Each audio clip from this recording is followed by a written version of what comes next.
boa noite. Sejam todos bem-vindos.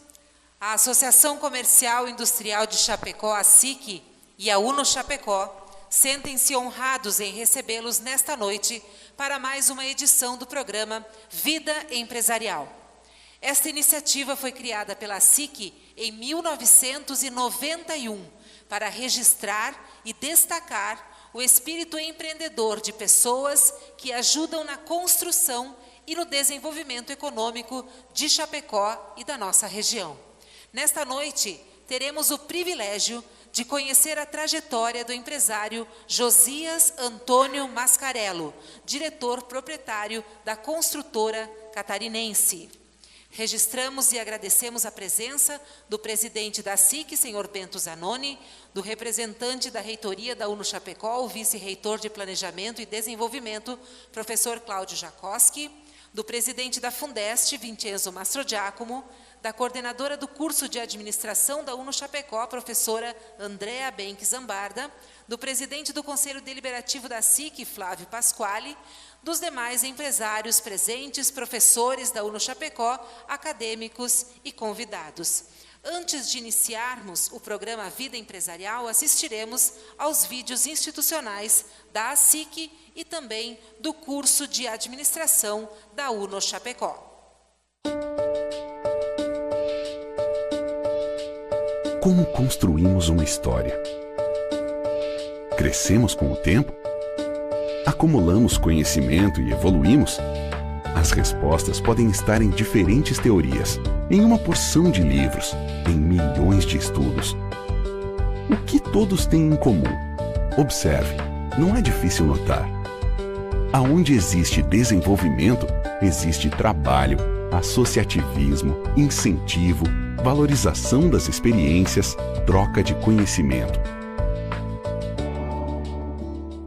O desenvolvimento de nossa cidade foi assim, ao longo dos anos, desde as primeiras estradas, as primeiras indústrias, a formação do comércio, houve também a necessidade de organização.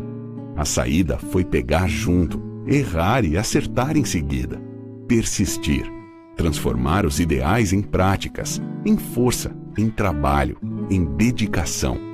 Desde a sua fundação, Chapecó mudou muito. Hoje é uma das principais rotas da economia no sul do país. Diariamente, milhares de pessoas passam por aqui, motivadas pelos empreendimentos industriais, comerciais, do agronegócio, da área da educação ou da saúde, que aumentaram exponencialmente nos últimos anos. Os índices cresceram, os gráficos surpreenderam até os mais otimistas. Uma cidade em ascensão. Mas vale lembrar, nada disso é por acaso. Não é apenas um crescimento natural, evolutivo, espontâneo.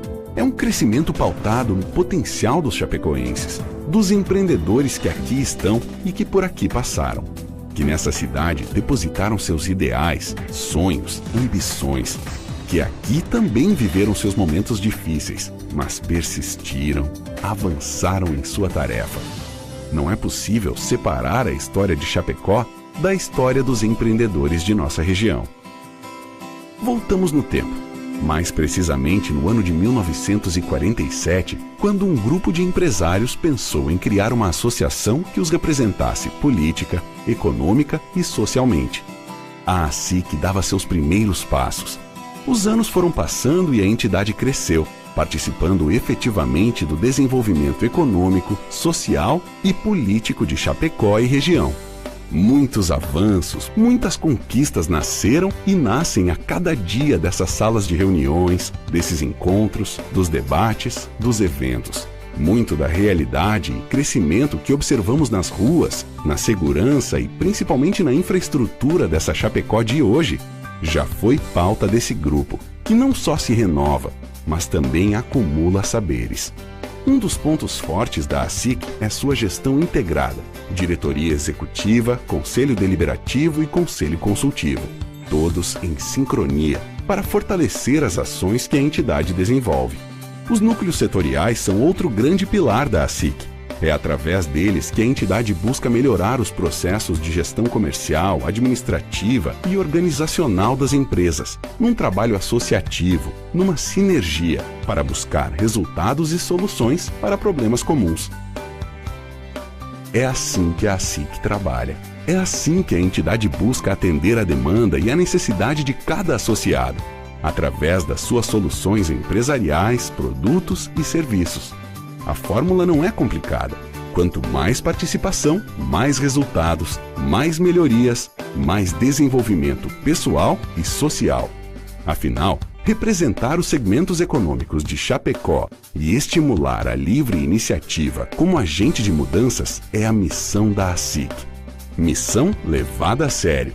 Todos os setores, comércio, indústria, prestação de serviços e agronegócio encontram nessa entidade uma forma de integração, um jeito de crescer com solidez através do desenvolvimento verdadeiro, que beneficia as pessoas, a comunidade e a região da qual fazemos parte.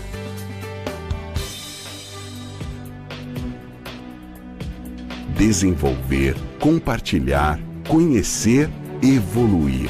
Não são só palavras, são práticas que podemos exercer. Foi assim que a ASIC construiu essa história. E é assim que construirá as próximas. Afinal, para ser forte, é preciso estar junto. E é para isso que a ASIC existe. ASIC, empresa participativa, é empresa forte. Onde vou chegar? Cabeça e coração traçam os objetivos. Números, planilhas, pessoas, desafios são tantos todos os dias. E a cada meta uma conquista. Um sorriso no rosto e uma nova solução.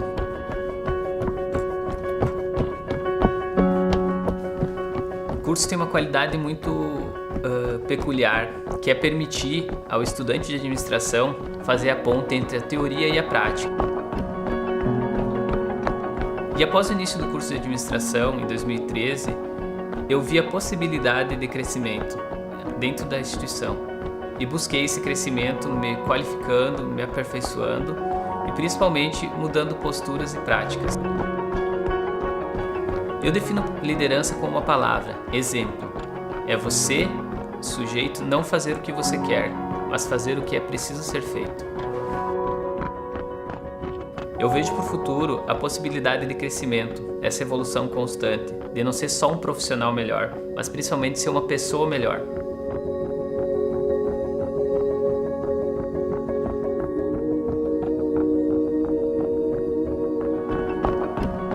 O futuro administrador consiga ser um egresso que desenvolva essas habilidades, mas que, acima de tudo, tenha consciência de que, além da busca constante pelo incremento do capital, existem as pessoas que precisam ser consideradas. O administrador, ele pode atuar em diversas áreas, não apenas enquanto empreendedor, porque nós sabemos que muitos dos nossos administradores, bacharéis em administração, não abrirão seu negócio próprio, mas ele pode também ser gestor de N organizações, seja privada, seja terceiro setor, seja uma organização pública. Quando eu iniciei a graduação em administração aqui na Chapecó, eu não almejava de início atuar na docência, que é onde eu estou hoje. O curso de administração transformou a minha vida. Quando eu lembro ou penso quem eu era quando eu tinha lá 17, 18 anos, iniciei a graduação, com quem eu me transformei no decorrer, sabendo sim que eu tenho muito ainda a melhorar e mudar, eu vejo que houve um grande avanço na minha vida. Sou administração no Chapecó. Há 40 anos nasci de um sonho. Agora eu faço, eu mudo. Então, um dos conceitos mais brilhantes que eu acho da liderança é que liderar é transformar pessoas comuns em pessoas extraordinárias. Eu comecei na Chapecó em fevereiro de 2008 e eu lembro que desde o primeiro semestre a universidade nos puxava muito para o âmbito do empreender. Então, o administrador não técnico ou assistente, mas o administrador pensante, O administrador empreendedor. E essa imensidão que é a administração de oportunidades me deixa muito feliz e muito realizada profissionalmente. as inovações que vêm surgindo, as formas de se fazer diferente para se conseguir o mesmo resultado, mas um resultado mais rápido, mais eficaz. Tudo isso são inovações que nós também, como novos administradores, iniciando a nossa carreira, também é nossa responsabilidade de trazer isso para a empresa para facilitar o trabalho de todos. Sou administração Uno Chapecó. Há 40 anos nasci de um sonho. Agora eu faço, eu mudo. Eu sempre vi assim a importância do profissional, acima de tudo, poder fazer a diferença onde ele atua, na comunidade, na cidade onde vive, mas dentro da empresa também, que seja um agente proativo. Bom líder é aquele que consegue formar novos líderes, que consegue inspirar que o seu grupo possa trabalhar de forma harmônica. Então é sempre um desafio constante do líder, é ter um grupo que ande junto. Não tem como um líder se destacar sozinho, isso é algo que não é possível. Entendo que a liderança, quem está à frente fala pelos outros, representa os demais, mas um líder ele só se sente realizado quando ele está cercado de bons profissionais, uma boa equipe. Se eu quero buscar resultados, eu tenho que ser um exemplo de trabalho, um exemplo de dedicação naquilo que eu faço.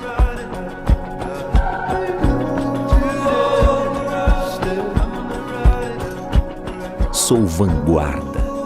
Faço meu presente traçando o futuro, sem esquecer da experiência que carrego nas costas. Sou administração Uno Chapecó. Há 40 anos nasci de um sonho. Agora eu faço, eu mudo.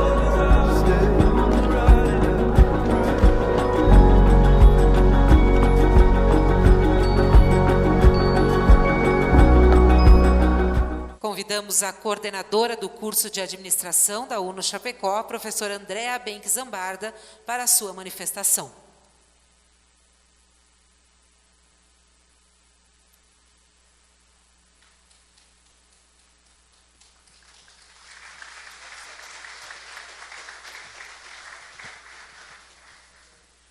Boa noite a todos.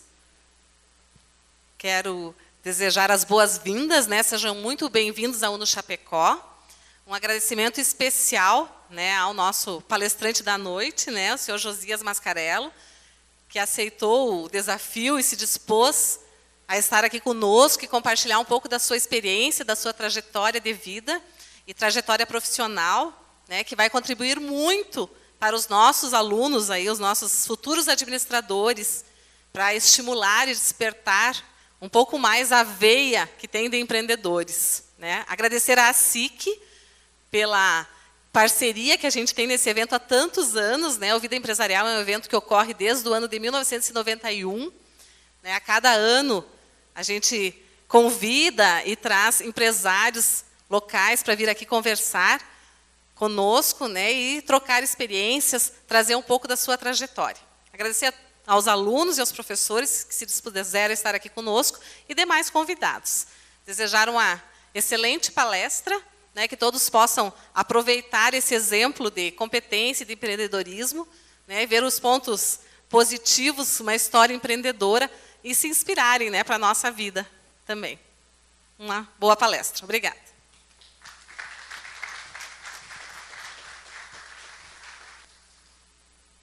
Passamos a palavra ao vice-reitor da Uno Chapecó, professor Cláudio Jacoski.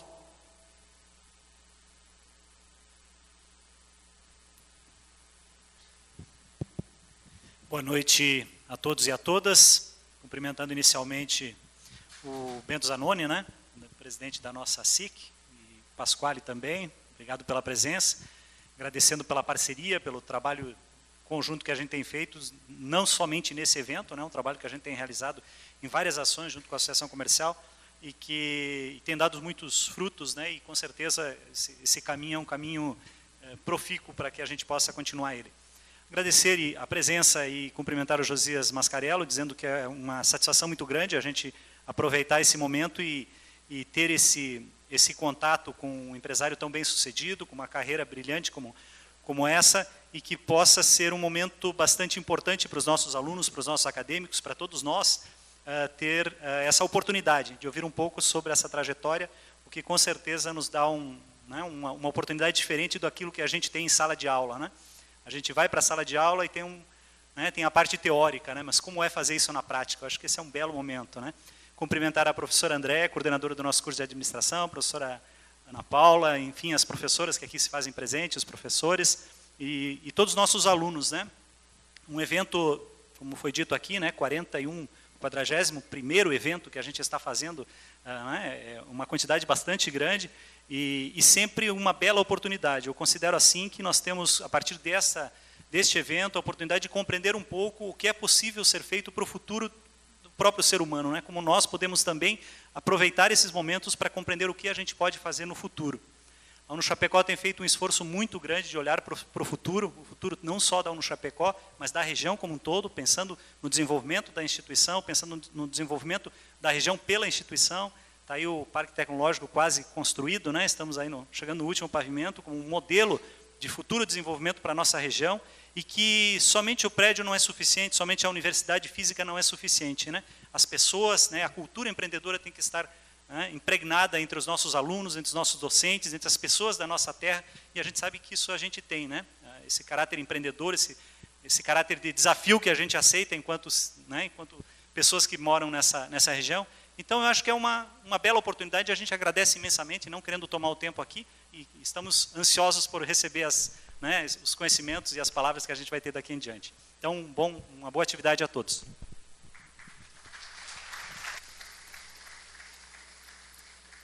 E convidamos também o presidente da SIC, empresário Bento Zanoni, para as suas considerações.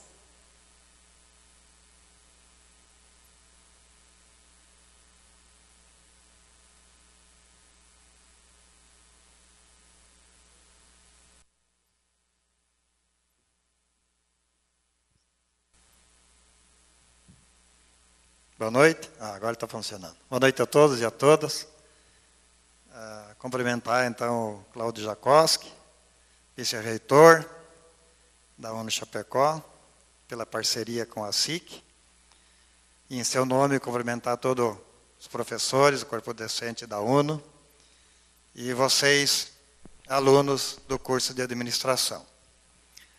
Em primeiro lugar, quero desejar e parabenizar vocês por escolher o curso de administração. Eu também sou administrador de empresas, a minha primeira formação foi técnico agrícola, e depois está fazendo 10 anos esse ano que me formei em administração de empresas.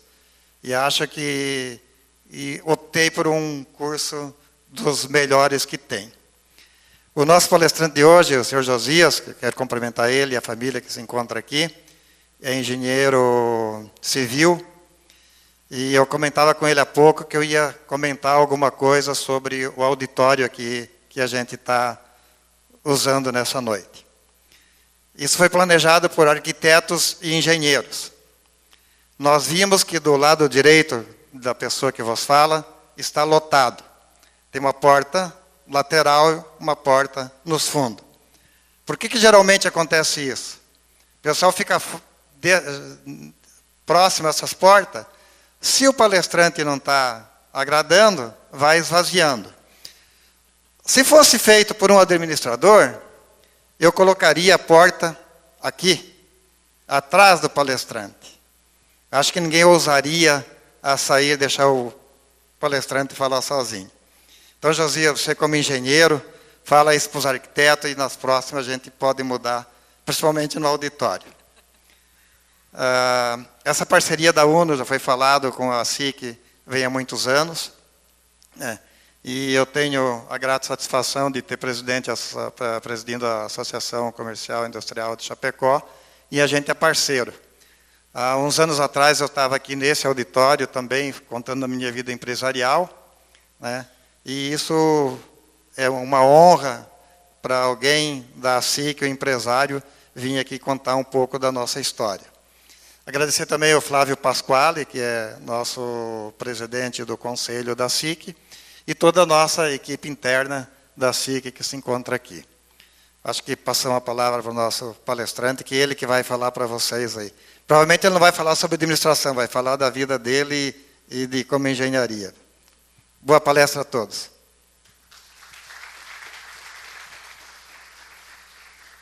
Receberemos agora, então, o convidado especial desta noite, empresário Josias Mascarello, exemplo de empreendedorismo e liderança que nos proporcionará conhecer suas ricas experiências de vida empresarial. Com a palavra, Josias Mascarello.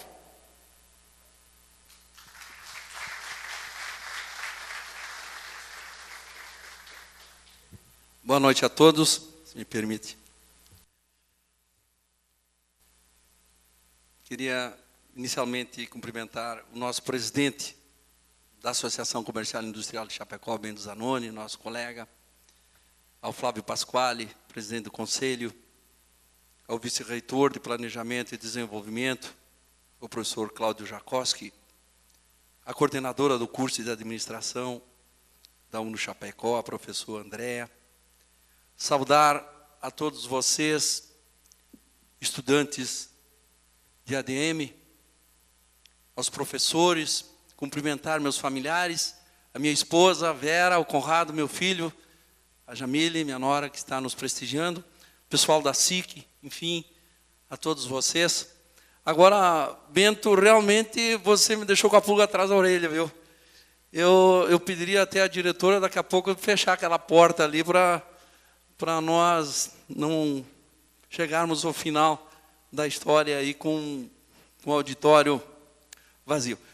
Mas eu quero dizer que eu me sinto muito feliz e muito honrado em poder contar um pouco da minha trajetória, da minha vida pessoal, da minha vida empresarial.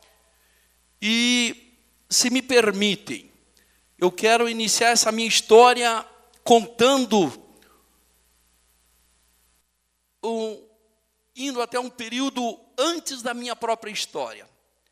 Eu quero retornar aos meus bisavós, ao italiano que aportou aqui no Brasil, vindo do norte da Itália como imigrante, sua esposa, mais 7 irmãos, meu bisavô Gabriel Mascarello. A história de uma família que representa também um pouco, ou tudo, da história da imigração italiana, quando aconteceu lá em 1800, 1780, aqui no Brasil. Naquele período, eu faço questão de contar um pouco desse histórico, para vocês entenderem mais tarde, quando eu estiver contando a minha história, vocês vão entender um pouco mais desta relação, o porquê que eu estaria contando isso.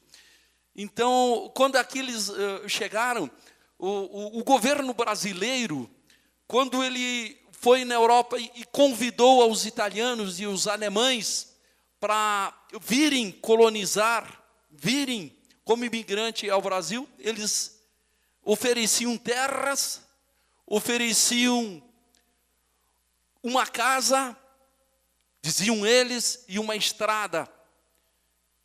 E certamente, como diziam, que ia ter muita fartura e abundância. E aqui, depois de passarem seus 36 dias de máquina a vapor pelo oceano, e chegando aqui no Rio de Janeiro, e do Rio de Janeiro, os que foram para o sul, mais para o sul, indo para a colônia Caxias, que era considerada, e depois Flores da Cunha, essa leva de italianos chegando aqui, eles tiveram a surpresa. Tinha terra sim, mas não existia absolutamente nada de casa, muito menos de estrada. Eles tiveram que enfrentar a selva, abrindo picadas, e essa imigração italiana, e os alemães também aportaram aqui, fizeram também esse trajeto um pouquinho antes. Eu quero dizer que já naquele período, em 1880, os nossos governos já mentiam, e continuam mentindo até hoje, porque diziam de encontrar suas casas, as ruas para chegar e não encontraram nada. Tiveram que enfrentar essa selva com muita dificuldade.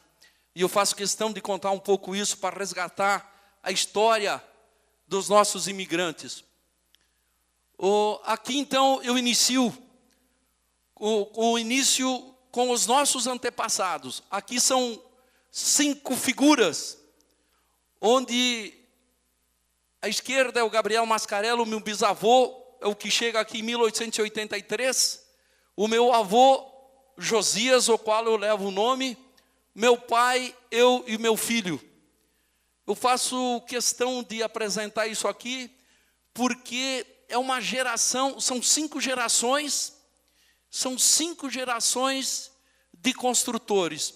Quando meu bisavô aqui chegou, ele já tinha um certo conhecimento na área da construção, e logo ele foi trabalhar numa companhia francesa para construir o porto de Rio Grande.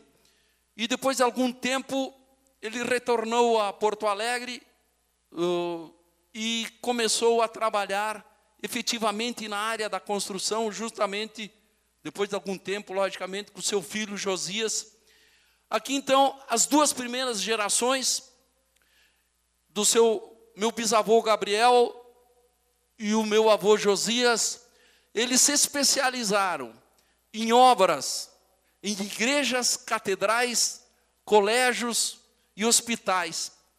Eles se especializaram mais nessas áreas, porque naquela época não existiam muitas outras obras convencionais. O que existia realmente eram igrejas. Então, essas 2 primeiras gerações do meu bisavô e meu avô, eles trabalharam mais nessa área. Aqui, então, a igreja matriz de Farroupilha. Aqui nós temos a igreja São Pelegrino de Caxias do Sul. Aqui em construção, não dá para perceber, mas lá em cima eles estão na torre, meu bisavô e seus funcionários. Essa igreja São Pelegrino, ela tem em seu interior, é conhecida a nível nacional e também no mundo inteiro, em função das pinturas de Aldo Locatelli. Aqui a igreja matriz de Porto Alegre, Colégio Marista, Farroupilha, enfim. E essa aqui, a igreja matriz Nossa Senhora de Lourdes, de Flores da Cunha, uma das primeiras obras construídas pelo meu bisavô. Essas foram as 2 primeiras gerações da família Mascarello.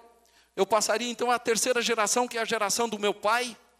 Ele aqui chegou em Chapecó em 1950 para construir esta obra. Foi convidado por um empresário na época, o senhor Mário Casarim, para construir a Ford de Chapecó. Muitos de vocês devem se lembrar. Hoje, esse prédio está estabelecido ali, a Van. Nessa obra aqui é interessante, o dia que vocês entrarem na Van, a Van é formada por 2 pavilhões, sendo um pavilhão é esse mesmo pavilhão, que não foi mexido em nada, apenas trocado a parte de cima do telhado. E vocês entrando na Van, à esquerda, são 2 pavilhões, o da esquerda, que é esse pavilhão, vocês olhando o telhado, vocês vão ver que a estrutura de madeira é a mesma estrutura que fora feita em 1950, e os engenheiros da Van não tiveram coragem de desmanchar, de tamanho, perfeição e bom estado que estava esta obra. Aqui mais algumas obras feitas aqui em Chapecó na época pelo meu pai, Banco do Brasil, a obra do Toso Brizotti, aqui da Getúlio Vargas. E o meu pai já saiu um pouco daquela fase de igrejas e hospitais e foi para a construção convencional.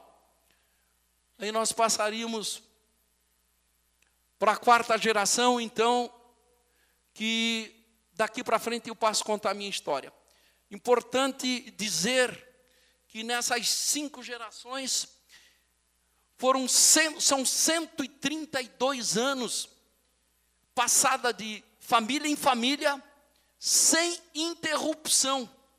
E é isso que me levou, eu faço um parênteses aqui, e que me motivou a pesquisar essa história, que eu não tinha domínio sobre essa história dos meus antepassados, e depois de participar de alguns eventos, encontros desta família, eu percebi que era uma história interessante. São 132 anos contínuos, sempre na construção civil. E eu, motivado por isso, eu, com a ajuda do escritor Silvio Strim, pesquisador, nós fomos...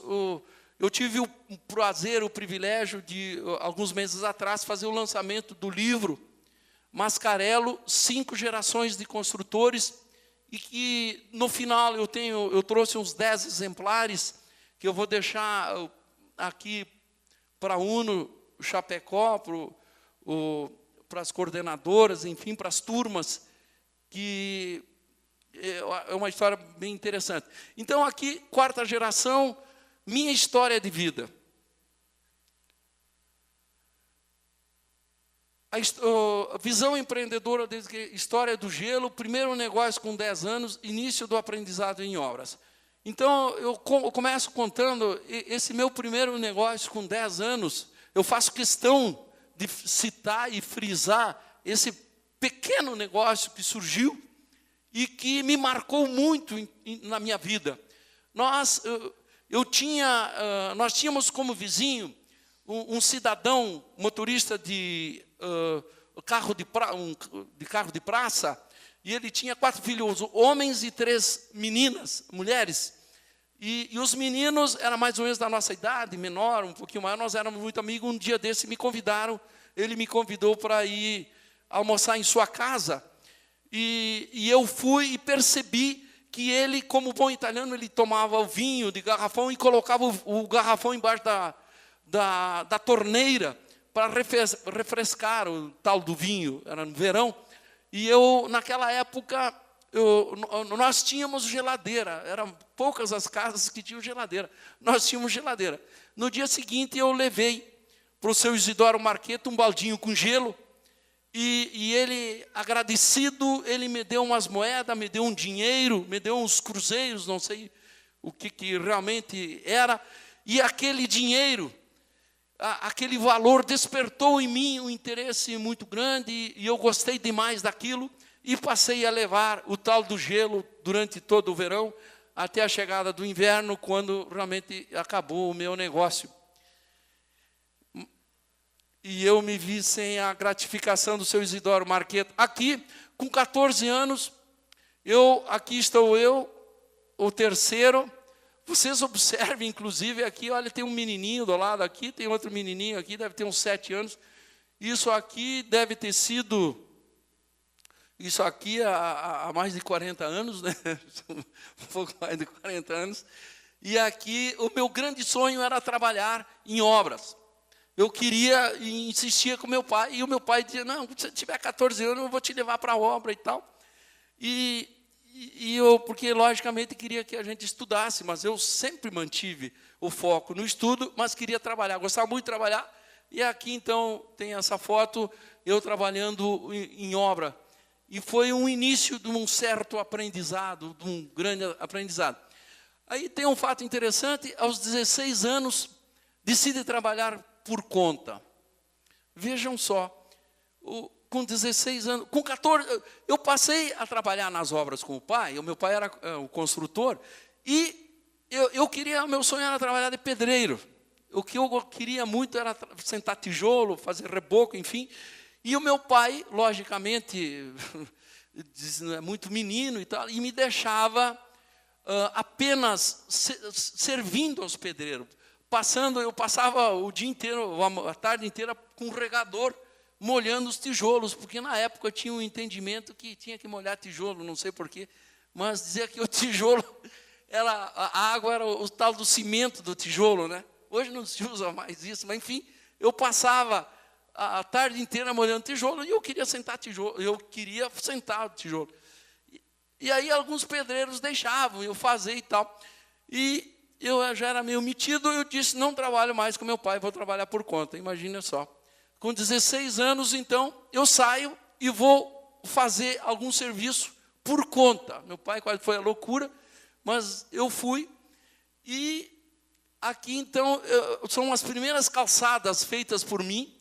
E isso aqui, essa aqui é a casa, os mais antigos aqui, sabe? Isso aqui é a casa do falecido João Destre. Sabe, o nosso foi um dos prefeitos de Chapecó. E esse muro aqui fui eu que fiz e está ainda ali.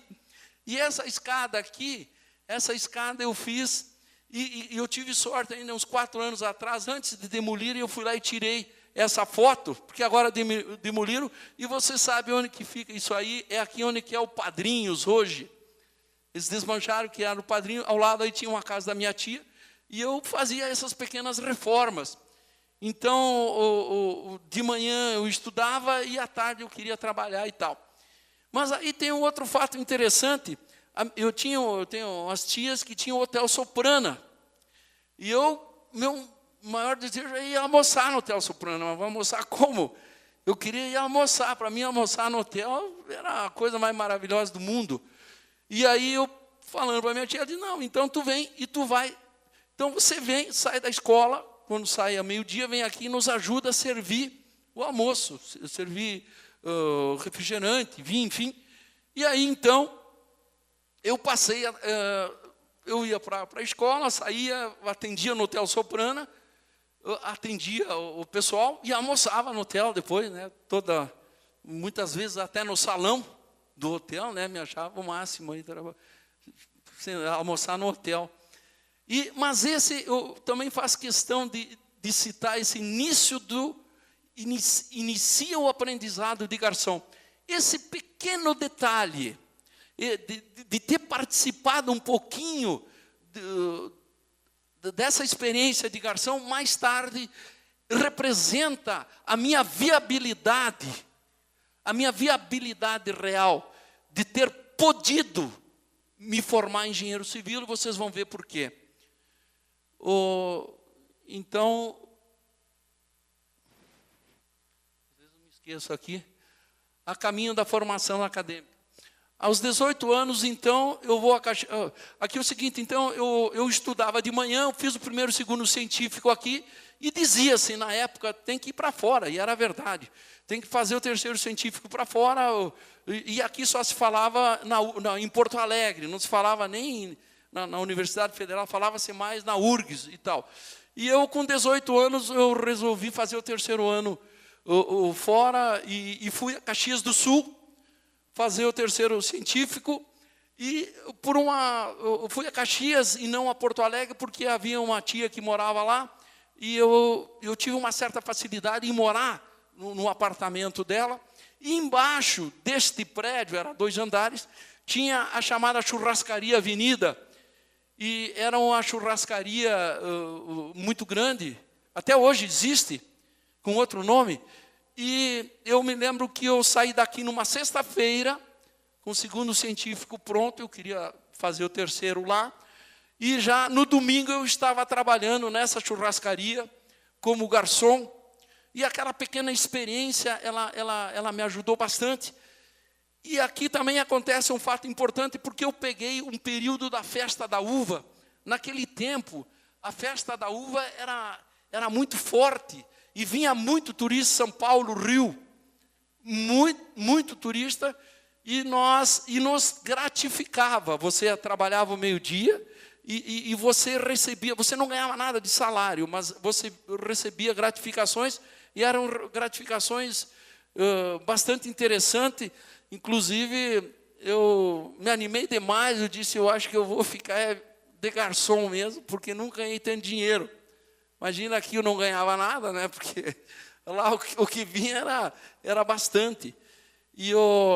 Mas, enfim,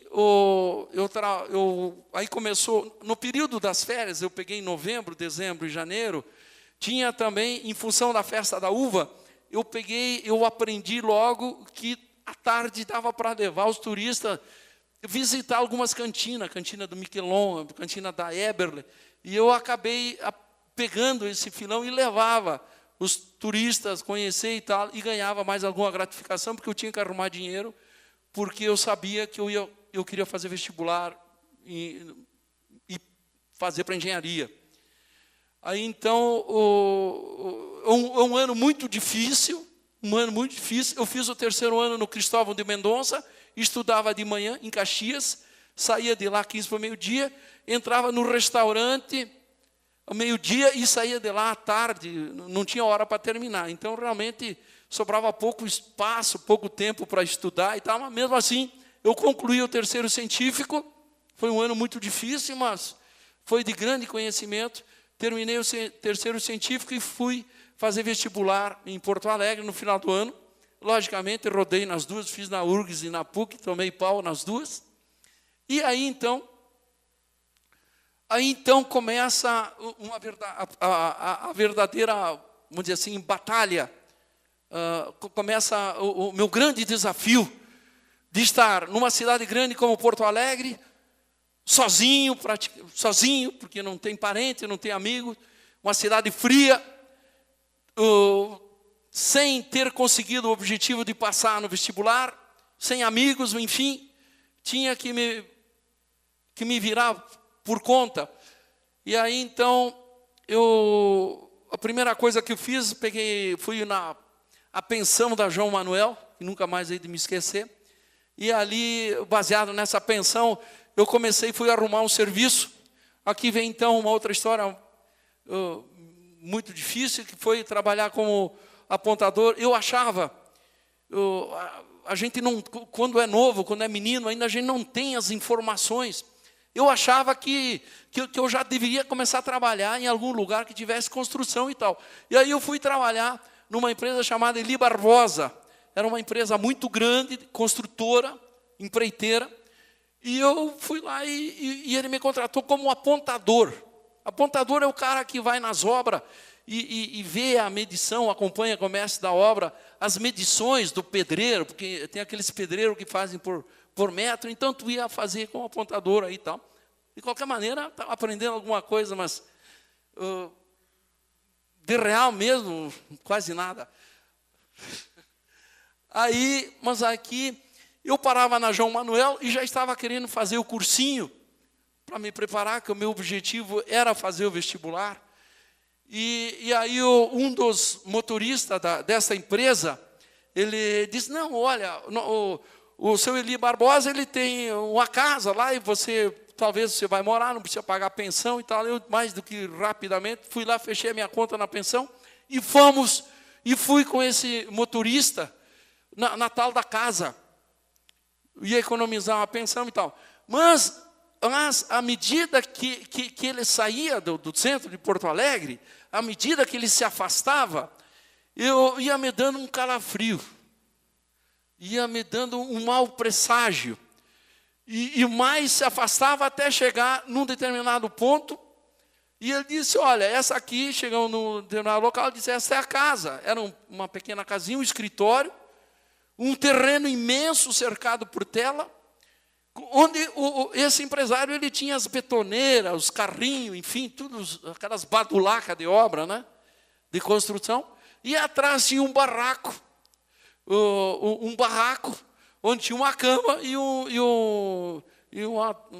uma pia ali, tá, e uma pilha de cimento. Na realidade, era um barraco de obras. Faço questão de contar isso. E quando me dei conta da situação que eu estava, e aquele medo, aquele calafrio, aquele desespero, vontade de largar tudo e ir embora, mas parece que alguma coisa dentro diz, não, tu não pode correr. E eu acabei meio contra gosto, mas fiquei na tal obra, e o cara disse, olha, aqui é a tua casa e tal, mas tu não te preocupa que à noite tem um ronda.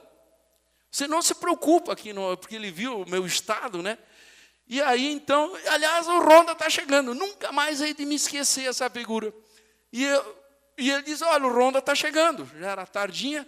Aí eu olho assim, um homem negro, um homem alto, 2 metros de altura, homem negro, os olhos bugalhados, uma coisa bem, assim, realmente assustava, com um facão enorme do lado da cinta, e ele que fazia a ronda daquilo lá. E aí que entrei em pânico de vez, né? Eu digo, não é possível, eu vou morrer aqui. Ele vai me matar, eu vou morrer aqui. E daí, bom, passaram-se os primeiros dias, eu não consegui dormir, eu estava virado num zumbi. Não dormia à noite de medo, em função da coisa, e a situação mesmo de morar num barraco de obra. E assim eu fiquei ali por 3 meses, mesmo assim eu aguentei 3 meses, e aí eu percebi que eu mesmo estava quase que me esvaindo. Cheguei ao ponto de, assim, não era apenas o medo, era um problema psicológico e físico. Era a má alimentação, enfim, eu percebi que eu não ia conseguir fazer nada ali onde eu estava, e aí tomei a decisão de voltar para a minha pensão da João Manuel, feliz da vida. Saí do trabalho ali e fui para João Manuel. Chegando na João Manuel, fiquei realizado, porque o João Manuel era no centro. Tu vê como é que é as coisas, aquilo que parecia no início a tal da João Manuel, a pensão que era um inferno, se tornou um céu comparativo a outra situação. Então, voltando ali, eu comecei a fazer o cursinho de manhã, equipe vestibulares, depois vai aparecer ali, mas eu fui arrumar, eu precisava ganhar dinheiro, sempre tinha uma preocupação de ter o meu dinheiro, e fui trabalhar, eu vi num anúncio de jornal desse tamanho, Livraria do Globo, o vendedor de Barça. O cara aí dizia uma página desse tamanho assim, tu vai ficar, em suma, tu vai ficar rico vendendo o Barça. Eu digo aqui que eu vou me ajeitar agora. Agora eu vou achar o meu negócio. Aí fui, a primeira semana, Marcos, você sai de lá que parece que tu é o rei da cocada, porque tu faz um treinamento de 10 dias, super intensivo, manhã, de tarde e noite. Você recebe uma lavagem cerebral que diz, eu vou vender até para o padre a tal da Barça. Mas aí, depois de 1 mês, 2 meses ali, eu vi que também não era o meu negócio. Eu não conseguia, eu fazia muita amizade com as pessoas, eu conseguia chegar e fazer, mas na hora de bater o martelo, eu não conseguia. Então eu vi que também não era o meu negócio. Mas foi um bom aprendizado, embora não tenha continuado e tal, mas foi um grande aprendizado, porque eu passei a visitar pessoas estranhas e conhecer, né? Então você vai quebrando aquelas barreiras das dificuldades. Saindo ali da Livraria do Globo, eu queria trabalhar. Aí eu olho um outro. Isso tudo aqui eu tenho anotado na carteira, em carteira de trabalho, está tudo anotado, inclusive no livro ali que eu vou deixar ali, vocês vão ver que é tudo documentado, essas passagens todas ali. E ali então eu disse, não, agora eu estava mais necessitado, eu queria arrumar um emprego para comer, porque nessas alturas eu estava mais com vontade de comer e tomar alguma coisa, passar fome, vamos dizer assim, não fome, mas comer um pouco melhor, e fui trabalhar na churrascaria Boi na Brasa. A Boi na Brasa, eu escolhia, inclusive, os lugares, eu digo, essa aqui vai ser boa. Na época, era uma enorme churrascaria, com 1.200 lugares, e era a Bam Bam Bam de Porto Alegre e tal. E ali, trabalho como garçom, mas garçom de churrascaria, eu aprendi uma coisa, que esse tipo de trabalho, você trabalha muito, você começa às 10 da manhã, né, e só com o meu cursinho até meio-dia, então ele me dá uma colher, me deixa pegar o meio-dia e vinha até às 10 da noite. Trabalha e ganha pouco. Eu digo, não vai dar para pagar a faculdade, ainda mais se eu rodar na URGS. Pagar na PUC, não vai dar. Fiquei mais uns 2 meses ali e tal, e aí sim, eu decido sair, e aí eu tomei consciência, eu digo, vou me preparar para o vestibular. E devo ter o cursinho meio intensivo, e eu devo trabalhar até setembro, outubro, novembro, dezembro, eu parei para me preparar, e de fato no final do ano eu repito aquele mesmo os vestibulares que eu fiz o ano anterior, na PUC e na URGS, rodei na PUC, rodei na Federal, na URGS, e passei na Pontifícia Universidade Católica de Porto Alegre, na PUC. E aí sim, quando eu passei na PUC, eu disse, agora ninguém mais me segura, porque o meu desafio maior eram dois. Primeiro, passar numa escola. Se não desse federal, podia ser particular. Que eu ia dar um jeito de pagar, não sei como eu ia dar um jeito. E segundo, olha vocês, era conseguir entrar na casa do estudante. Porque a casa do estudante era uma graça. Quem conseguisse entrar na casa do estudante, ele ia ter café, almoço, janta, é verdade que era feijão e arroz, e um sopão de noite, e tu tinha cama e roupa lavada, era o céu. E aí então eu me inscrevi na Casa do Estudante Universitária Paris Cora de Almeida, é uma casa de estudante que fica no coração de Porto Alegre, próximo de tudo ali. E aí então, só que um detalhe, para entrar nessa casa do estudante, era muito mais difícil que passar no próprio vestibular. Uma vez que para passar no vestibular, na época, era 8, 10 por 1. Na PUC, mesmo na PUC. E eu não sei hoje quanto que está. E para entrar na casa do estudante, era em torno de 25 por 1. E qual é o critério? Como é que entra na casa do estudante? Conforme a miserabilidade. Quanto mais miserável, quanto mais orelhudo tu for, tu vai passar. E o meu negócio era, se eu passasse na casa, eu estaria feito. E aí, então, fui eu lá na casa do estudante, assustado. A casa do estudante são 120 estudantes universitários, basicamente estudantes da PUC, tem engenharia, medicina, letras, pedagogia, ADM, enfim, todos os cursos, e é masculino, só homem. Porque a casa do estudante universitário da Federal era outro nível, era outro padrão. O pessoal lá era casa de rico, vamos dizer assim, comparando com a nossa. A nossa era uma coisa, mas tinha café, almoço e janta. E daí, então, fomos no conselho, passava pelo conselho. O conselho eram 12 conselheiros formados por os 12 veteranos, eu sempre era formado por 12, e olha só uma coisa engraçada que me acontece. No conselho, tu entra assustado. E aí, a primeira pergunta que ele me faz: quantos semoventes a tua família tem? Vocês já ouviram falar isso? Semovente? Nem eu tinha até então. Como eu não queria dizer que eu não sabia o que era essa palavra, eu comecei a pensar e tal, né? Eu digo, bom, semovente deve ser que se move, alguma coisa assim, né? A família, eu digo, olha, eu tenho 4 irmãs, todas elas são normais, se move. E aí depois eu fui saber que semovente é suíno, é vaca, é porco, é coisa, tá? Aí vocês imaginem, os 12 conselheiros, virou uma gozação, enfim, se espalhou isso aí, eu acho, por Porto Alegre inteiro. E aí eu contei um pouco um pouco só da minha história, do que eu havia passado e tal, e de imediato eu fui aprovado na casa do estudante. Aí sim, eu disse, agora, casa do estudante da PUC, e já dentro da PUC, ninguém mais me segura. Mas vejam só, até então, eu nunca havia me preocupado em como pagar a PUC. Nem sabia que custava tanto. A PUC é uma das universidades mais caras do Brasil, inclusive até hoje. Todas as PUC são caríssimas.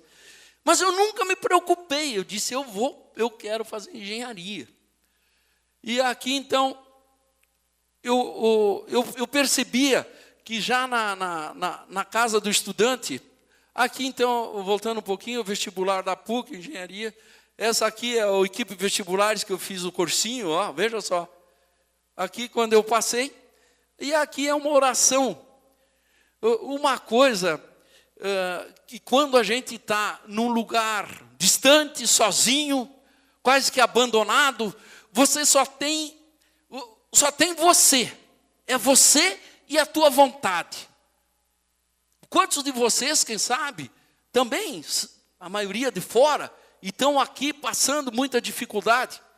Agora, vocês imaginam, há 40 anos atrás, a criança sair daqui, não conhecia nem Xaxim, e foram indo a Porto Alegre.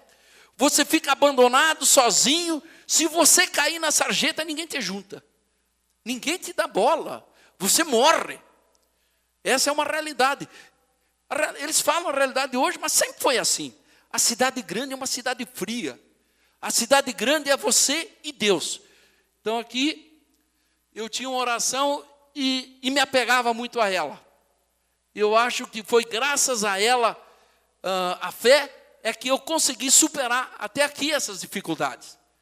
Porque você não tem onde se agarrar, a não ser em alguma coisa, em Deus, ou na tua fé, né? Então, eu era muito dedicado a isso. Eu trabalhava bastante essa minha fé. E eu acho que foi isso que me conseguiu conduzir até aí. Mas eu achava que já havia passado pelas maiores dificuldades, mas quero dizer para vocês que o ledo do engano, daqui para frente aqui começava uma trajetória talvez um pouco mais sofrida.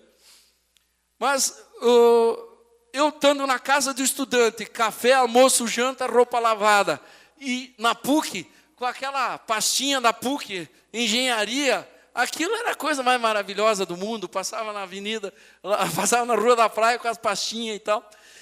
E daí acontece um fato importante, e quando eu falo em fé, eu quero dizer o seguinte: quando você tem um objetivo, quando você quer chegar num determinado local, e você acredita que aquilo vai acontecer, parece, hoje eu posso falar porque hoje está mais fácil olhando para trás, porque hoje eu tenho a noção e a visão do que aconteceu.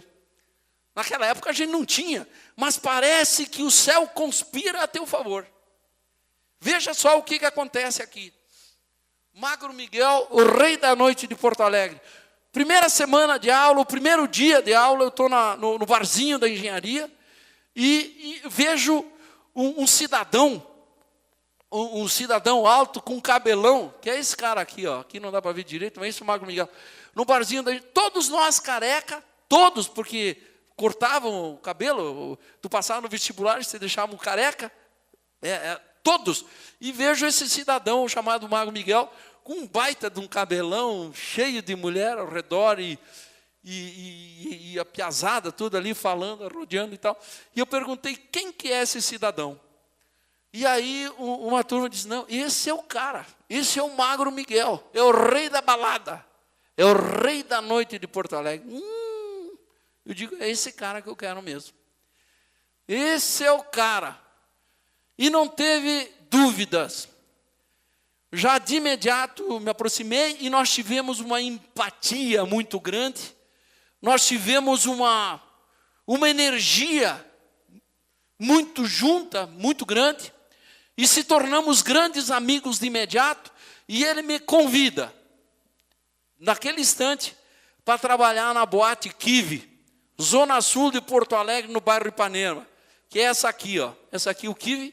Essa aqui é uma moto, mas essa aqui eu já estava no 3º ano da engenharia, eu já estava mais riquinho aqui, ó. Eu já tinha uma moto aqui, ó.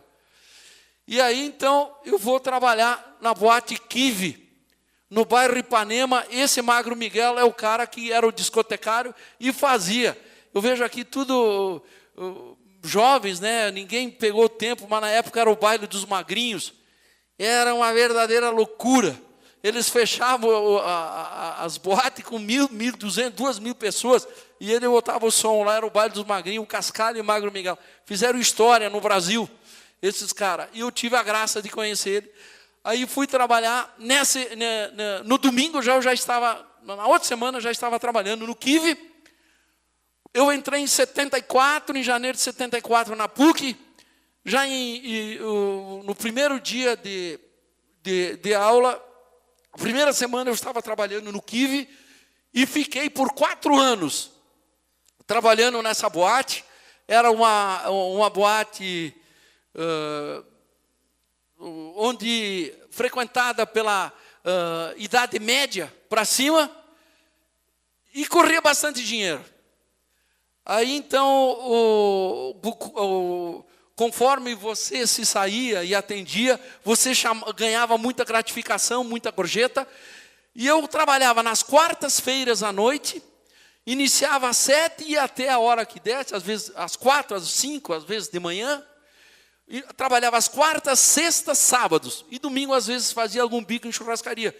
Mas nessas 3 noites que eu trabalhava nessa casa noturna, ela me dava financeiramente o sustento para pagar a PUC, para pagar todas as minhas necessidades, e sobrava dinheiro. Então eu disse, é aqui, logo na primeira semana, eu percebi que aqui sim, não churrascaria, não, o meu negócio era ali, porque dava condições. Era a única maneira, a única forma de você poder estudar. E lógico que tem que trabalhar muito, mas te dava renda, te dava dinheiro. E eu trabalhava 3 noites e ganhava o suficiente para pagar. Nunca tive dificuldade de pagar a PUC. Tanto está que logo eu comprei uma 350 em Yamaha ali, estava me achando o rei da cocada de Yamaha e tal. Mas aí o que acontece?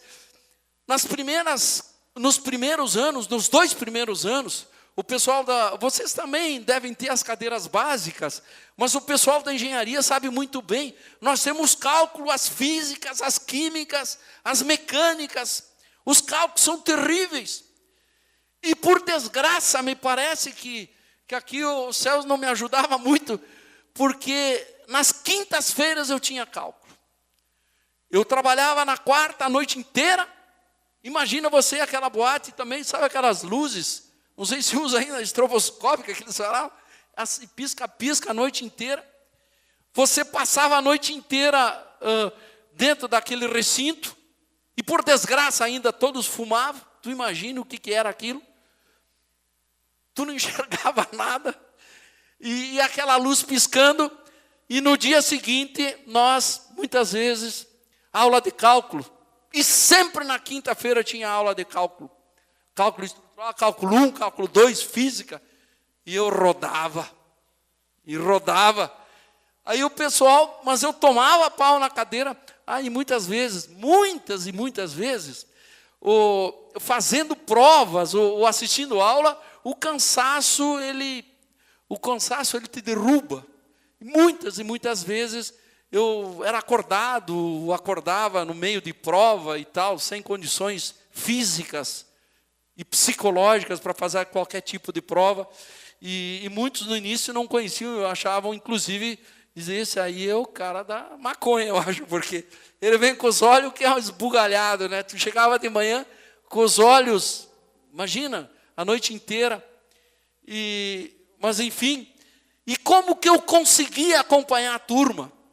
Porque eu rodava no cálculo, ou na física, e no outro ano eu estava com a turma. Aí eu descobri uma maneira, porque eu queria, esse era o meu desafio, entre todos, de concluir o curso nos 5 anos. Uma loucura também, né? Uma loucura. E aí o que eu fazia? Descobri que nas férias, haviam os cursos de férias. Jacóski, tem curso de férias aqui? Não tem mais. Lá nas férias de julho e dezembro tinha cursos de férias. Então as cadeiras que eu não conseguia acompanhar, que eu rodava, né, em função do cansaço total, do estresse total, eu recuperava nos cursos de férias e no outro ano eu estava de novo com a turma. E assim eu fui levando os anos, fiquei 4 anos aqui, e mais para frente, quando eu estava no 4º ano de engenharia já, a boate Kiwi já ficou conhecida por toda a PUC, era conhecida, vamos lá na boate do Mascarello, lá na boate da Zona Sul, que o garçom está... Então eu tive um relacionamento muito grande, e o pessoal eu fiquei muito conhecido ali dentro da PUC, em função do que o pessoal vinha no final de semana. Aí quando eu estava no 4º ano de engenharia, eu fui convidado por esse mesmo Magro Miguel para abrir essa Discoate. Essa Discoate era um uma boate ali no bairro Cristal, é próximo do Ipanema. Ele fez uma boate na época do que tinha de mais moderno a nível de Brasil e de mundo. E aí me convidou para trabalhar com ele como gerente dessa boate. Só que tinha um detalhe, ela trabalhava durante o ano e no final do ano o pessoal de Porto Alegre saía, tudo fica vazio Porto Alegre. E aí o Magro Miguel criou a Estéreo Moto, uma outra grande casa noturna ali em Atlântida, perto de Capão da Canoa. Essa aqui é a Estéreo Moto, essa aqui é só a fachadinha dela, mas ela era imensa lá dentro. Essa aqui é no início, depois ela quintuplicou isso aqui. E aí nas férias, nós trabalhávamos aqui nessa Disquat, nessa Estéreo Moto. Foi uma das casas noturnas mais badaladas do sul do país. E nós fomos tão bem sucedidos, que aí então eu concluí o curso de engenharia em dezembro de 79. Eu concluí com todas essas dificuldades. Mesmo assim, eu concluí o curso de engenharia e aqui então eu recebo uma proposta para ir trabalhar. Como nós fomos muito bem, eu estava gerenciando essas casas e nós estávamos indo muito bem. E o Magro Miguel já estava indo muitas vezes aos Estados Unidos, em Miami. E aí então ele me convida para abrir uma casa nesse estilo aqui em Miami, nos Estados Unidos, porque porque aí é outra história, tem investidores lá que viram o sistema e entenderam que isso aí ia funcionar bem lá. E o Miguel, e aí então ele me convidou para ir aí como sócio, gerente e sócio, e abrir essa casa noturna, essa casa nesse estilo em Miami. Aí então eu recebo o convite, nos moldes da discoteca, e aí então, esse que é o grande dilema. Os valores que eles nos apresentavam, os valores que eram apresentados, eram muito tentadores, era muito bons, eram valores muito grandes financeiramente. E eu tinha que tomar decisão, se eu fosse para lá, ou ir com ele para lá, ou retornar, voltar a Chapecó e abrir o meu escritório, começar do zero.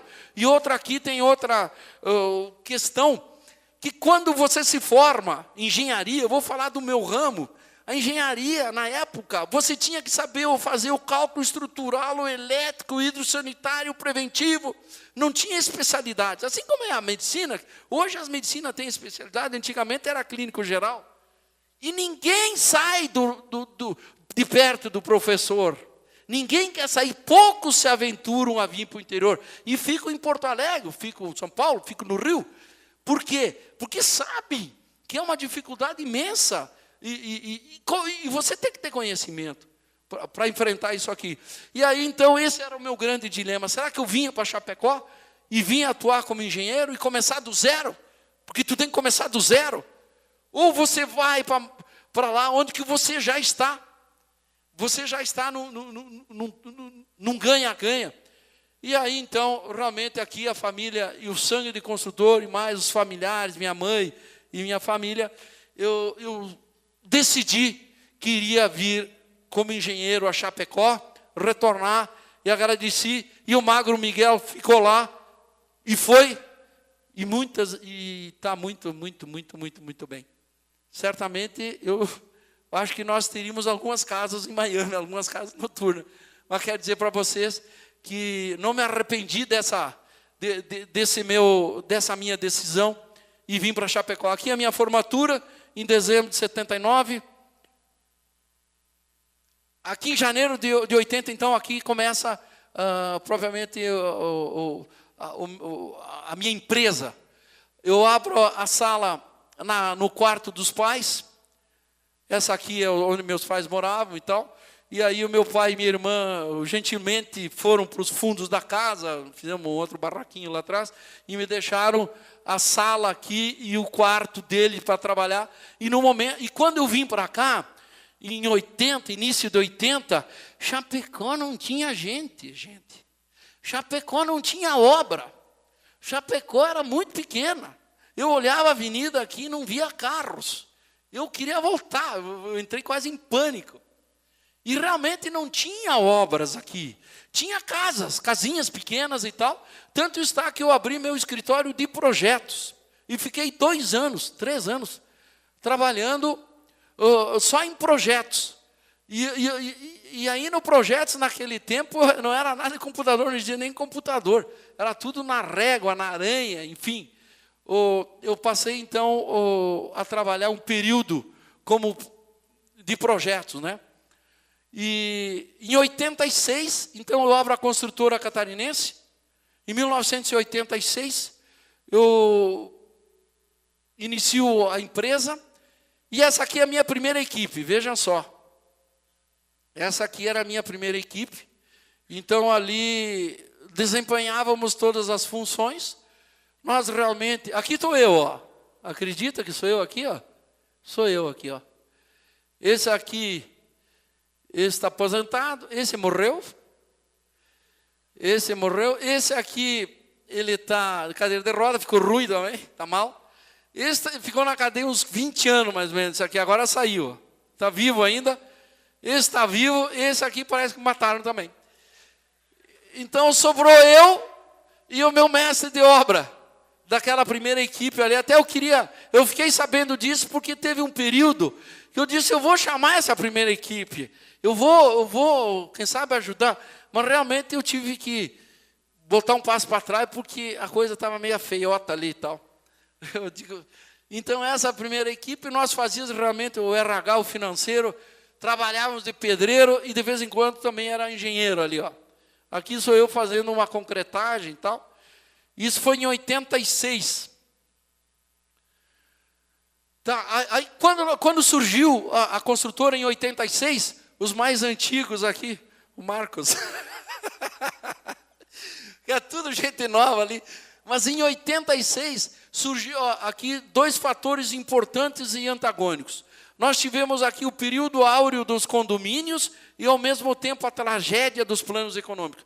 Em 86 eu tive sorte, num lado, porque surgiu aqui em Chapecó um sistema chamado condomínio, a preço de custo. O que era o condomínio?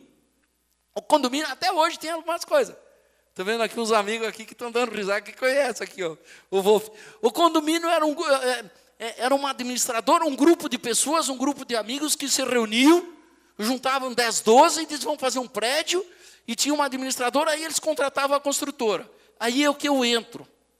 Então, nesse período, foi um período áureo de Chapecó. Chapecó nunca construiu tanto como naquele período, por incrível que pareça. Tinha obra mais do que tem hoje. Obra em cada esquina. E aí, então, eu aproveitei essa oportunidade, porque aí eu entrei na construção civil e eu já trazia algum conhecimento de sangue, eu acho, e pelo que eu tinha passado um pouquinho pelas obras, e nós trabalhamos 10, 12 anos muito forte na construção civil. Eu me lembro que eu cheguei a ter 8 prédios. 8, não, eu só prestava serviço, mão de obra. Então, nós tínhamos muito serviço, passamos a ganhar dinheiro, mas, por um outro lado, nesse mesmo período, em 86, veja aqui, ó. Aqui, ó, o maior número de obras já lançadas na história de Chapecó. Chapecó era visitado por o pessoal de Joinville, vinha para cá, de Florianópolis, para ver o que tinha em Chapecó. O que tinha que Chapecó estava florido de obra. E era esse sistema de condomínios, que deu certo. Mas por que o sistema de condomínio deu certo naquela época? Porque só tinha aquele sistema, não tinha incorporações, não tinha empresas fortes. Então, a demanda, e a demanda por apartamentos era muito grande, de toda a região. E não tinha empresas fortes na época, era tudo empresas pequenas. Aqui os planos que eu nome, então, ó, em 86 eu abro a empresa, e veja aqui quando começa o primeiro plano cruzado 2, em 86. Aí veio o cruzado, Bresse, Verão, Collor 2, aí quebrou. Aí os que estavam se segurando, quebrou de vez, porque o Collor. Então aqui, ó, por um lado, por outro, a tragédia dos planos. passando desde o congelamento de preços de mercadorias e salário ao confisco das contas bancárias e o pior, da poupança. Eu me lembro que nós tínhamos um dinheirinho da construtora e só podia tirar R$50, 50 contos, R$50. As empresas quebraram. Empresas que hoje seriam potências, na época eram empresas boas que estavam florescendo. Eu vou falar do ramo da construção civil, mas foi em geral, elas quebraram, elas viraram pó em função do plano, desses planos todos. Até que chegou em 94 o Plano Real, que aí então da inflação de 70% ao mês veio quase a zero. Administra você uma coisa dessa. Então nós iniciamos em 86, pegamos dois fatores muito interessantes. Um, que a construção civil estava no auge. E o outro, que os planos te quebravam. Então foi um aprendizado e sobraram poucas empresas. Porém, as empresas que sobreviveram, as empresas que tiveram habilidade, um pouco de jogo de cintura e muito trabalho, certamente, elas passaram a ser reconhecidas pelo mercado como empresas fortes e empresas confiáveis. As empresas que sobreviveram nesse período aqui, ó, foi o período mais trágico dos últimos 50 anos, eu diria, do Brasil. Não sei como é que vai ser daqui para frente, né? Mas, enfim, do que aconteceu até agora, é isso aqui. E nós tivemos um pouco mais de habilidade e com muito trabalho, nós conseguimos sobreviver a esse período. E aqui em Chapecó, eu acho que não sobreviveram daquele período, empresas que estavam estabelecidas, não sobreviveram 3, que continuavam com o mesmo CGC, a mesma empresa, que não trocaram de nome, que não quebraram, não sobraram ninguém. E nós tivemos esse privilégio, essa sorte, essa habilidade, vamos dizer assim, e passamos por esse período. Então, quando eu vim aqui, desculpe, eu voltei? Tá, aqui, ó, isso. Tá, agora me localizei de novo, claro. Então, aqui, o início do esgotamento. Aqui, então, nós percebemos o fim dessa fase, o início do esgotamento do ciclo dos condomínios. Nós percebemos que aquele ciclo dos condomínios estava se exaurindo, estava se esgotando, e o nosso faturamento ia cair vertiginosamente. E aqui até aparecem os últimos empreendimentos, condomínios, né? E aí, então, a partir dali, eu comecei a pensar numa nova estratégia, numa outra rota de fuga, vamos dizer assim. E aí nós, em 8 de maio de 95, criamos a Incorporação em Chapecó, uma empresa incorporadora, focada à construção de prédios residenciais, comerciais, enfim. Mas nesse período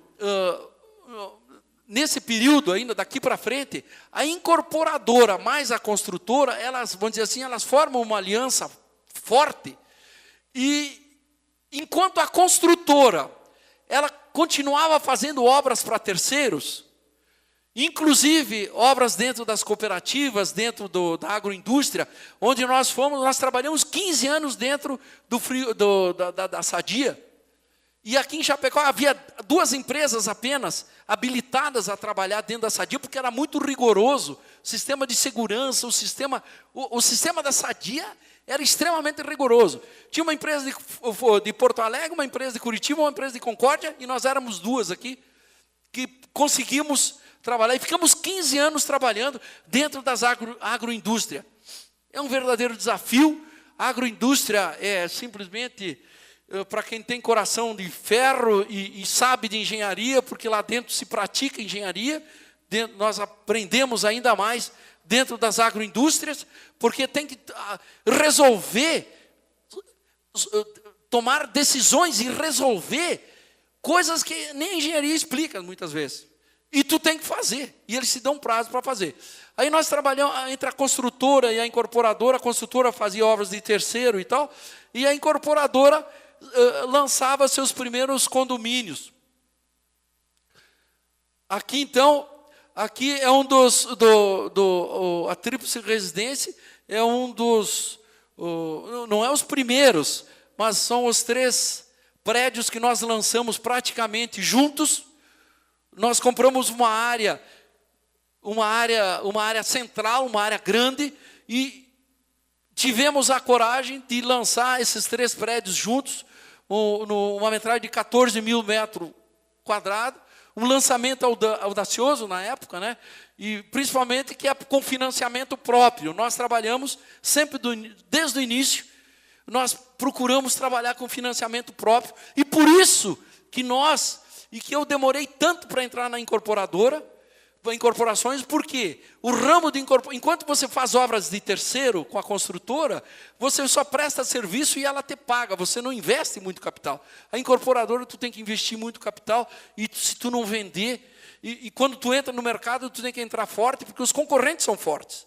E aqui eu demorei um pouquinho mais para entrar, mas quando entramos mais ou menos fortalecidos, e lançamos esse tríplice, que foi o pulo do gato, assim, vamos dizer, a obra que nos alavancou. Aqui nós vamos apresentar as últimas obras executadas pela construtora catarinense, em paralelo aos lançamentos da incorporadora. Isso aqui, construção das lojas base. Aqui hoje é a Magazine Luiza, isso é a construtora, executou essa. Essa aqui é uma ampliação do Colégio São Francisco, também nós executamos, em parceria, inclusive, com outra empresa. Olha aqui a cliente do meu amigo, o Dr. Delcio Bonfante, que está me prestigiando aqui. Delcio, muito obrigado pela tua presença, fico emocionado. O laboratório do Sandrinho também, algumas que eu pus aqui, só para vocês entenderem mais ou menos como que andava a construtora e a incorporadora. Aqui algumas obras industriais. Aqui, por exemplo, é umas peças, aqui parece pequena, mas é imenso. É com relação à estação de tratamento aqui de Chapecó. Nós também atuávamos dentro dessa área industrial. Caixas da água, enfim. Nós trabalhávamos em tudo quanto é lado. Atuamos na Sadia por mais de 15 anos. E aí, então, chega a Catarinense hoje.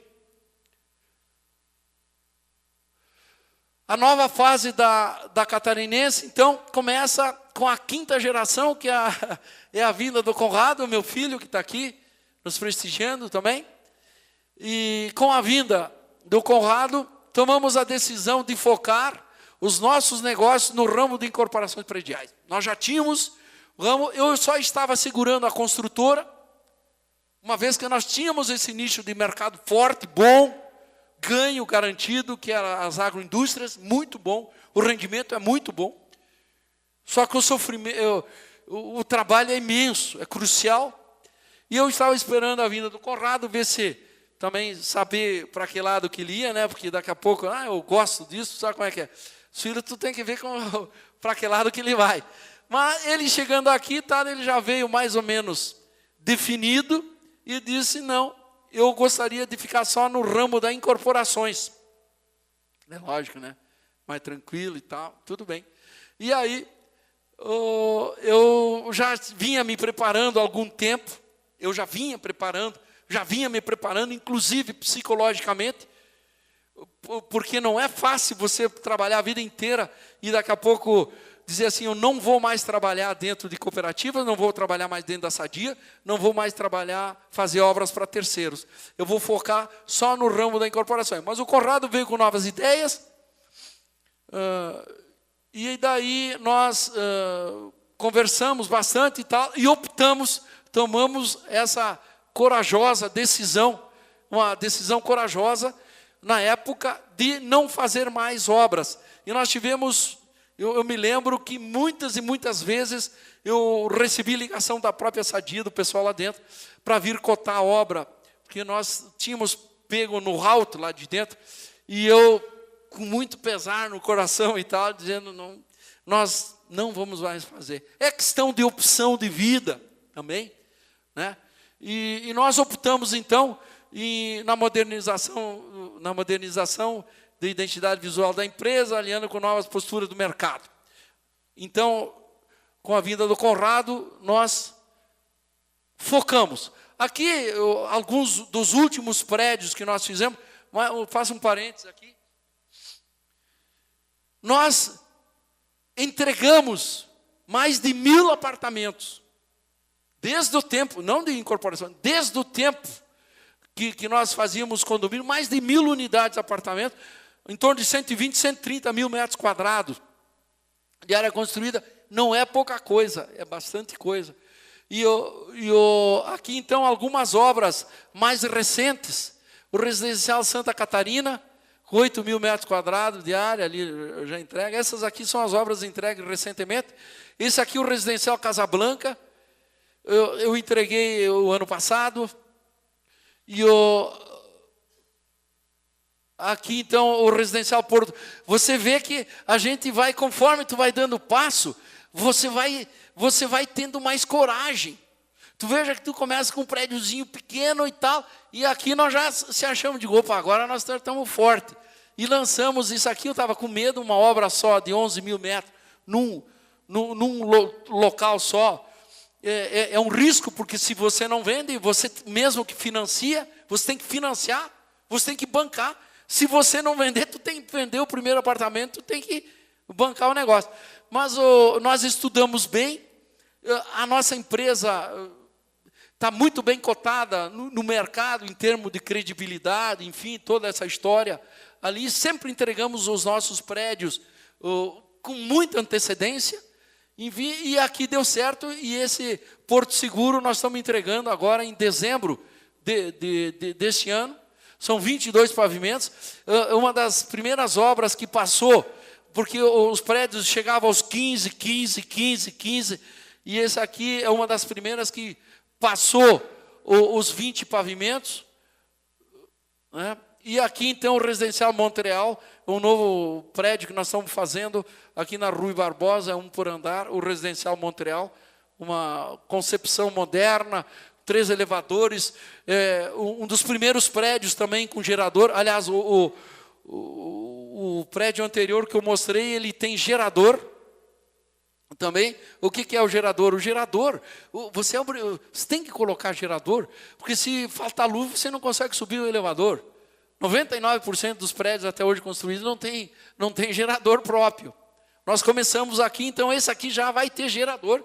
Quer dizer que se faltar luz e coisa, você... Como é que vai subir 22 pavimentos sem o gerador? Então colocamos um gerador, colocamos 3, ou usamos também, colocamos 3 elevadores para facilitar o fluxo de pessoas. Mesma coisa, isso aqui tem gerador, tem 3 elevadores. E aqui nós fizemos um rápido gráfico da evolução dos pavimentos aqui do América e tal. E para ter uma noção mais ou menos do histórico dos últimos. Então, empreender com responsabilidade, esse é o lema, esse é o caminho, a promessa do futuro. Esse aqui, então, nós tivemos no ano passado o prazer e a alegria de poder inaugurar a nossa sede, uma sede que nós fizemos não para nós, mas nós fizemos para os nossos colaboradores, para os nossos clientes, para Chapecó, que nós entendemos que Chapecó merece. Isso aqui é uma obra moderna, uma obra para receber clientes do mundo inteiro, se for necessário. Então, o Chapecó merece isso. E com isso a gente vai quebrando paradigmas. Né? Nós que fizemos obra, nós que fizemos casas, que fizemos projetos, apartamentos para vocês irem morar, e tentar apresentar o que tem de mais moderno para vocês, como que eu vou estar dentro de um porão ou dentro de uma casa caindo aos pedaços? Então, eu tenho que mostrar para o meu cliente que eu tenho, e nós temos todas as ferramentas e equipamentos para, na hora da venda, mostrar as novidades que tem. Né? Então, essa aqui é a nossa sede. Há 29 anos, o nosso sonho é um só, construir os seus. Então, a construtora catarinense está há 29 anos no mercado. Mas eu, como engenheiro civil, atuando desde a minha formatura, são 36 anos que atuo sempre no mesmo ramo, sempre no mesmo mercado, sempre na área da construção. E ainda assim, vejam vocês, muitas vezes a gente apanha, porque as coisas vão mudando, e você tem que ir mudando, e evoluindo, e tendo novos conhecimentos. Nós estamos há 36 anos formados como engenheiro civil, e muitas vezes nós passamos um sufoco dentro das obras. E às vezes eu me assusto e falo, porque a gente vê por aqui, não apenas aqui em Chapecó, mas na região, obras sendo construídas, muitas vezes por pessoas completamente inexperientes. Pessoas que entraram nessa onda que houve agora dos últimos 5, 6 anos, que a construção civil subiu. Então, tudo que é, muitos advogados, nada contra os advogados, mas, enfim, os administradores, enfim, todo mundo querendo ser construtor e entrar. E eu estou vendo, a gente percebe que não é apenas contratar um engenheiro, um arquiteto e ir lá fazer a obra. Gente, a obra são milhões de peças, é um quebra-cabeça, e você vai montando pedacinho por pedacinho. É uma estrutura, é uma obra de arte, qualquer obra é uma obra de arte. Então, nós, com toda a experiência, apanhamos, e eu vejo ali, e é o que está acontecendo, problemas que a gente já começa a perceber e anotar. E, então, os investidores, a gente sempre alerta isso, quando vão adquirir e tal, vejam qual é a empresa que está comprando. Está me dando um sinalzinho que está encerrando. Então, tá. Então, gente, era isso aí que eu tinha para apresentar para vocês. Eu vou deixar depois aqui, são 10 livros que contam a história dessa família Mascarello, das 5 gerações de construtores, e aí depois nós vamos distribuir aqui para a coordenadoria e tal. Eu gostaria, quem sabe, de ter falado até de outras coisas, nem tanto dessa trajetória, mas não deu tempo. Quem sabe, numa próxima oportunidade, eu quero agradecer a paciência de vocês de ficarem, e agradecer duplamente, que eu não vi ninguém sair, daí o meu medo é que pegasse o rumo da porta ali, atendendo a história do Bento, né? Mas na próxima eu vou fazer a porta lá atrás. Muito obrigado por vocês nos atenderem e ficarem até essa hora. Muito obrigado a todos. Obrigado.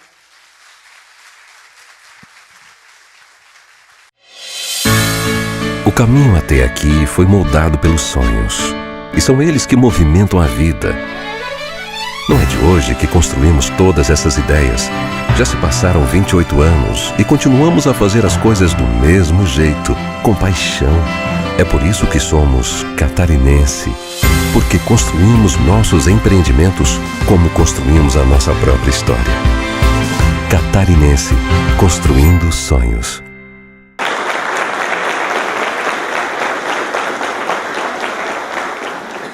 Agradecemos ao empresário Josias Mascarello pela oportunidade, pelo excelente depoimento, e convidamos o vice-reitor da UNO-Chapecó, professor Cláudio Jacoski, também a professora Andréa, o presidente da SIC, seu Bento, e o nosso presidente do Conselho Deliberativo, para a entrega do troféu símbolo do programa Vida Empresarial.